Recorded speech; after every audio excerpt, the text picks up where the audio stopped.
বলেছেন তোমার স্ত্রীকে আল্লাহ রাব্বুল আলামিন যে অবয়ব দিয়ে তৈরি করেছেন, তুমি তোমার ঘরের স্ত্রী রেখে অন্য স্ত্রীতে যে মস্তেছ বা তার প্রতি আসক্ত হচ্ছ, একই কথা মেয়েদের জন্য প্রযোজ্য। তোমার যে স্বামী আছে তাকে আল্লাহ তাআলা যে অবয়ব দিয়ে সৃষ্টি করেছেন, তুমি আরেকজনের সাথে পরকীয়া করছো, তারও একই অবয়ব, পার্থক্য কিছুই। শয়তান তোমার কাছে অনেক চমৎকার করে উপস্থাপন করছে, ধ্বংস হওয়ার পরে হয়তো আফসোস করবে।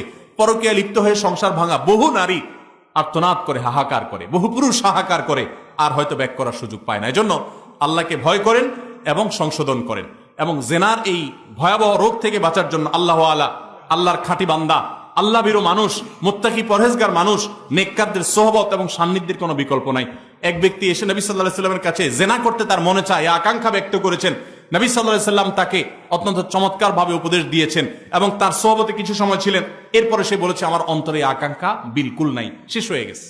এই জন্য ভাইরা, এই ব্যক্তিকে কোন আল্লাহওয়ালা, নেককার, আল্লাহর খাঁটি বান্দা, মুত্তাকি পরহেজগার মানুষদের সোহবতে, সান্নিধ্যে, মজলিসে বিশেষ করে পাঠাতে হবে।